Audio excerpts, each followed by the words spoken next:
কোরবানির সওয়াব পাওয়া যাবে যাবে দুইটা হাদিসে বর্ণনায় আছে। কোরবানিতেও একটা ওয়াজিবের কাছাকাছি সুন্নাতে মুআক্কাদা, যাদের তৌফিক আছে তারা দিবেন। আমরা দুই বোন, আমার মা আমাদের রেখে 2 বছর বাবার বাড়ি চলে গেছে। সে আমার বাবাকে ডিভোর্স দিয়েছে, কিন্তু আমার বাবা তাকে ডিভোর্স দিবেন না।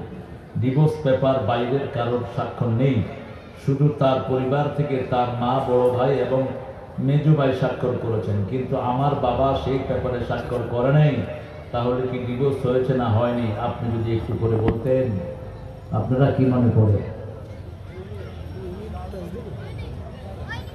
এটা শরীয়তের হুকুম নির্ধারিত করবে একদল বিচারক বসে।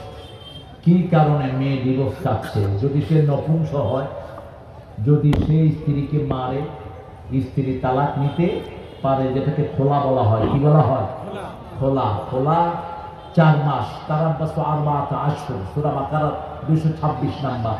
4 মাস অপশন থাকে। 4 মাসের ভিতরে বিবি ব্যাকও করতে পারে, আবার চূড়ান্ত ফয়সালাও হয়ে যেতে পারে।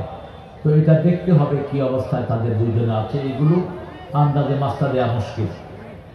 তবে স্বামী স্ত্রী যদি দুইজনই সম্মত না হয়, তাহলে তো তালাক হবে না। আর মেয়ে যদি স্বামীর কোনো দোষের কারণে তালাক দেয়, এটা জজ ফয়সালা করবে, কোর্ট ফয়সালা দিবে যে হ্যাঁ সে নপুংস, সে হিজড়া, সে বিবির সামর্থ্য নয়, অথবা বিবিকে মারে। যেমন রাসূলের কাছে একটা বিচার আসলো, একজন মহিলা এসে বলছেন, ইয়া রাসূলুল্লাহ, আমার স্বামী আমাকে খুব মারে। রাসূল বলছেন, তুমি কোথাও থাকো, সকালবেলায় শুনবো। সকালে শুনে ওই বিবি যখন জিজ্ঞেস করলেন মহিলাকে, তুমি কেমন ছিলে? বলছে, হুজুর, বিয়ের পরে গত রাতটাই আমি সবচেয়ে ভালো ছিলাম। রাসূল আর কিছু জিজ্ঞেস করলেন না। ওই স্বামীর কাছে লোক পাঠালেন যে তোমার বউ তালাক হয়ে গেছে, বউর সমস্ত মোহরানা তুমি দিয়ে যাও। মোহরানা যদি স্বামী স্ত্রী হিসাবে ব্যবহার না করে অর্ধেক দিতে হবে ফরজ হিসাবে। সূরা বাকারার 237 নম্বর আয়াত মনে রাখেন, 237। কাফারাতুম লাহুন্না ফারিদা, ফরজ হিসাবে তার মোহরানা আদায় করে দাও। আর সূরা নিসার 4 নম্বর আয়াতে ওয়াতুন নিসাআ সাদুকাতিহিন্না নিহলা, সন্তুষ্ট চিত্তে বিবিদেরকে মোহরানা আদায় করে দাও।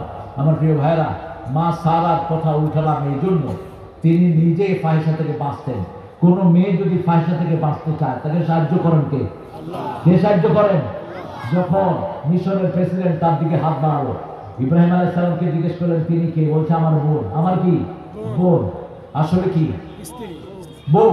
কিন্তু বউকে বোন বলা জায়েজ আছে, কিন্তু তিনি এটাকে ভালো চোখে নিলেন না। তিনি এটার জন্য আল্লাহর কাছে অপরাধের হিসাবে আল্লাহর কাছে তিনি মাযরাত পেশ করবেন। আল্লাহ, 3টা অসংলগ্ন কথা আমি বলেছি, 3টার একটাও কিন্তু অসংলগ্ন না, এটা বাস্তব ছিল।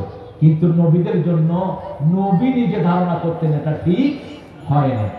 তিনি বললেন আমার বোন, কারণ বোন না বললে যদি হাজবেন্ড পরিচয় দেয় মেরে ফেলে ওই প্রেসিডেন্ট, এটা তিনি জেনেছেন। এখন সারার দিকে যখন হাত বাড়লেন, সারা আল্লাহর কাছে আশ্রয় চাইলেন, তার হক অবশ করে দিলেন কে? আল্লাহ। দ্বিতীয়বার আবার হাত বাড়লেন, বলল আর করবো না সারা, আর করবো না। দ্বিতীয়বার যখন হাত বাড়লেন, দ্বিতীয়বারও তার হাত অবশ করে দিলেন কে? আল্লাহ। তৃতীয়বার আবার, কারণ শয়তানদের লাজ লজ্জা থাকে না। শয়তানরা বারবার চুরি করে, বারবার জিনা করে। বিগত সরকারের এক ছেলে জাহাঙ্গীরনগরের 100টা মেয়েকে নষ্ট করে জিনার সেঞ্চুরি করেছে, ঠিক কিনা? সে আবার মিডিয়াতে এসে বলছে যে আমি 100 মেয়ের জীবন নষ্ট করেছি। কোথায় আমাদের দেশের প্রশাসন? কোথায় ওই বেয়াদব পুলিশগুলো যারা কোরআন দাতা দিতে লুচ্চারা কিছু করতে পারল না? এরকম তাদের মধ্যে আরো গোপনে বহু এসব কাম করেন না, লোক বোধ ছিল না। কি নিয়ম দেখেন, একটা ছেলে যদি বিয়ে করে তাকে ছাত্রলীগের কোনো পদে রাখে না, বিয়ে করলে আর পদ পাবে না। কি হইতে হবে? উনি বয়স 30 হোক, কিন্তু যুবক হইতে হবে। এখন তো বাংলাদেশে শিশুর বয়স হলো 18, পোস্টার করছে 18 বছর পর্যন্ত শিশু, মানে উনি হলেন এখন কিশোর। আর আমি শিশু থেকে একটু উপরে উঠছি, তুমি শিশু। ছেলেকে মারতে গেছে টিচার, বয়স 18, আমারে মারবে, শিশু মামলা করে দেবে। আমি এখনো শিশু। কি ভেজাল বাঁধেছেন আপনারা? আপনি যদি আপনার চরিত্রকে সুন্দর রাখেন, মায়েরা 4টা জিনিস করবেন, জান্নাতের 8টা দরজা আগেই খুলে দিবেন।